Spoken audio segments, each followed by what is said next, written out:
Highlanders, this is Delaney Brown with your April edition of the Highlander headlines. Let's jump right into some school news. Mrs. Metcalf, Mrs. Bayetti, and the whole yearbook crew earned silver in the Garden State Scholastic Press Association 2020 yearbook contest. Congratulations to the whole crew. Students will now be attending school 5 days a week or completely virtual. The hybrid schedule will soon be a thing of the past. Seniors start 5 days a week on March 29th, freshmen April 5th, sophomores come back on April 19th, and juniors come back April 26th. The school musical has been announced. The overall plan for the performance is still being worked out, but the Theater Arts Department will be putting on a classic, Into the Woods. Reach out to Mrs. Burns for more information. Let's check in with our Word on the Street crew.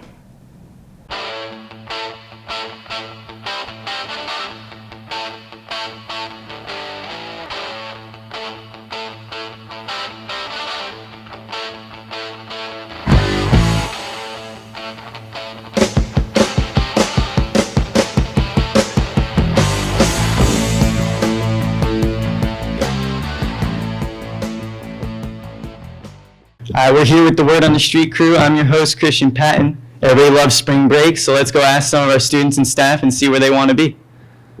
Alright, so I'm here with April. I gotta ask you a question. If you could go anywhere for spring break, where would you go? Greece. Thank you. Alright, so I'm here with Ryan and Zach. I gotta ask you a quick question. So if you could go anywhere for spring break, where would you go? Most likely Alaska. I would probably go back to Florida. I love Florida. Alright, thank you. I'm here with Aiden. I got a question for you today. So, if you could go anywhere for spring break, where would it be? I'd have to say the ER. Gotta get that arm fixed. I feel that. I'm here with Isabel. I'd probably go camping again.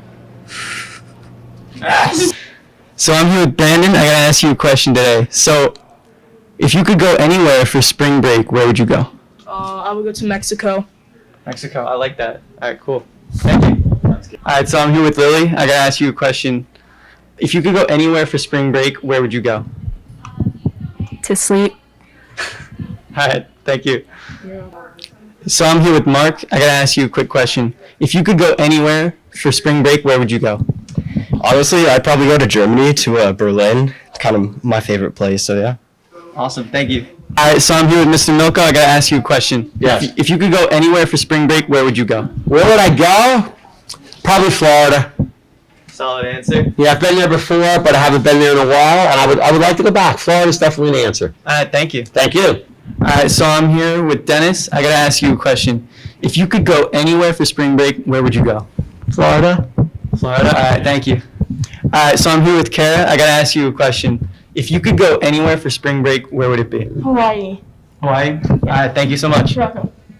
All right, that's been our latest edition of Word on the Street. I'm your host, Christian Patton. Back to you, Delaney.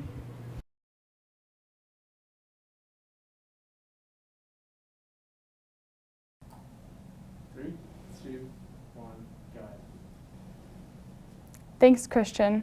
Winter sports have now come to an end. Congratulations to all ski, hockey, basketball, swim, fencing, and bowling athletes for safe endings to all of their seasons. In girls basketball, the team went 6-9 in the Big North Conference. Congratulations to Rachel Chandler for leading the team with 132 points. Senior Rory McCormick followed close behind with 130 points for the whole season.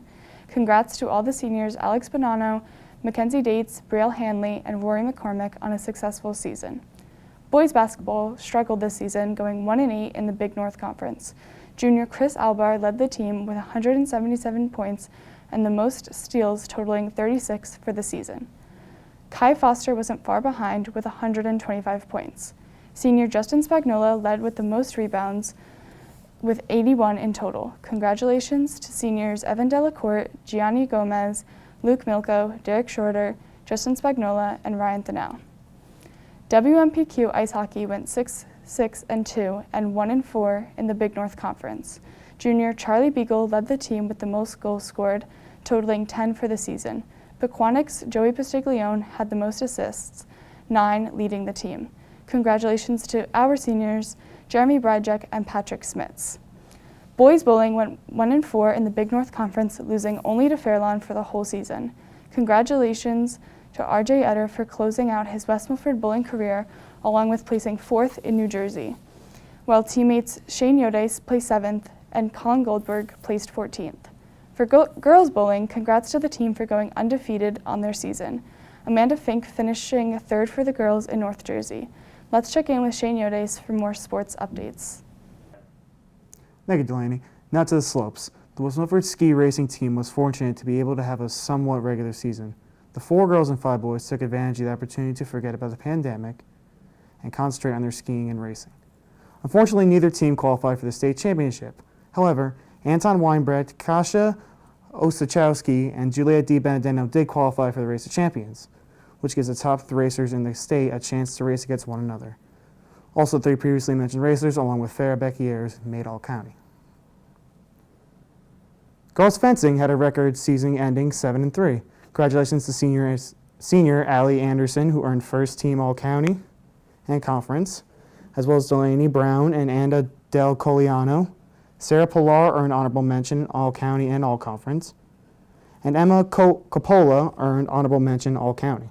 Anderson was the team's most dedicated, and Brown was the team's MVP. Congratulations to the team on the great season. In boys fencing ended in 6-2 in their season. Congrats to the seniors: Mario Esposito, Brian Shaluza, Colin Keller, Christian Patton, Sean Galacio, and Joe Pritchett. Captain Christian Penn was the team's MVP, and Brian Shaluza earned the most dedicated. Weibach carried the Epee squad all season, earning the first team All-Conference and County. Christian Penn and Brian Shaluza earned second team All-County and All-Conference. Once again, congratulations to the team on a great season. Winter sports have come to an end, but Season 3 is just getting started. The wrestling team is 4-3 and earned a major win over Wayne Valley, and they've also won against Passaic, Pompton Lakes, and DePaul. Carmen Year has helped the team and earned Athlete of the Week by getting pins into all his matches. Good luck as your season continues. Gymnastics was able to clutch a major win against Sparta and Pascack Hills. Star teammates include Caitlin Lynch, Claire Coyle, Coco Metcalf, and Ellie Vreeland. Good luck, girls, as your season progresses. Girls volleyball started off with a bang with their very first game on March 16th. Both varsity and JV won. So far, they have played Wayne Hills, DePaul, Friar Lawn, Wayne Valley, PCTI, Passaic, and the rival school Lakeland, where varsity lost, but they had to play full 3 sets, and JV won. Varsity's record is 3-5, while JV's is 5-3. The captains on varsity are Rory McCormick and Caitlin McNally. On the varsity team, Caitlin McNally is the libero and passes to Anna Del Coliano and Liv for fantastic setters, and it makes it all the difference for Rory and Sam, the outside hitters. Because when they get the chance, they destroy other teams with their powerful spikes. Now that's it for sports. Now back to you, Delaney. Thanks, Shane. That's all for school sports. Let's talk about recent events in the entertainment world. The first episode of Falcon and the Winter Soldier came out on March 19th. New episodes come out every Friday on Disney+. In music, Beyoncé is now tied Alison Krauss for the woman with the most Grammys ever won.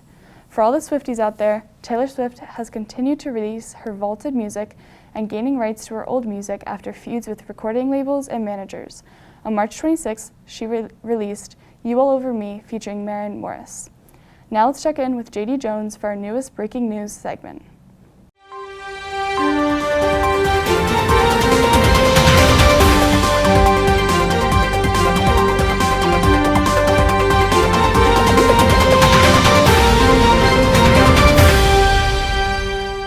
Thank you, Delaney. This just in.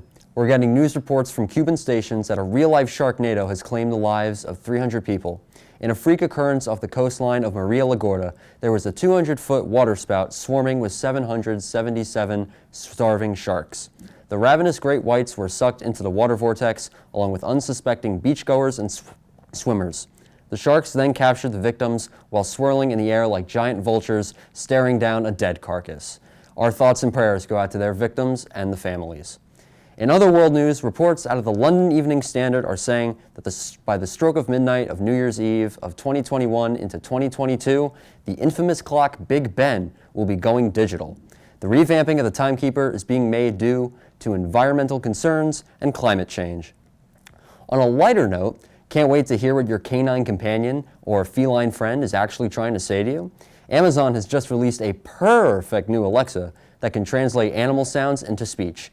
All you have to do is say, Alexa, woof woof or meow meow, and Alexa will be able to recognize barking, meowing, neighing, or other animal noises and turn them into words. From our athletic department, Mr. Trent Acosta is looking for a support team to be assembled for our new mascot. Everyone's favorite friend, Buggy, is going to be replaced by a real deer. Students will be needed to dress the deer in uniform between games and school events. Those who apply must be willing to get up and close and personal with Buggy and cannot be afraid of being impaled by his antlers. For more information, please visit Trent in the AD's office. A special announcement from the guidance department. New graduation requirements are being released for the class of 2022. Students must select from amongst the following fine or performing art categories to fill this requirement. Either basket weaving, Minecraft design, or cup stacking are the fine art selections, and for the performing art classes, options include tap dancing and opera singing. Please see your guidance counselor for more details. Finally, local scientist Lurpa Sloof has genetically modified pasta to enable consumers the convenience of planting their own pasta seeds at home. Amateur gardeners will finally be able to enjoy their own fresh pasta instead of having to rely on the boxed versions found in grocery stores. Currently available are seeds for spaghetti, rigatone, penne, fettuccine, and rotini. Further research is being conducted to evaluate the possibility of stuffed pastas, including ravioli, tortellini, and manicotti. And this just in, we are totally messing with you guys. April Fools. Back to you in the studio. We're both in, Delaney. Wow, I almost believed you. Thanks, JD. That is all from me today. This has been Delaney Brown with your Highlander headlines. Stay tuned for our next edition.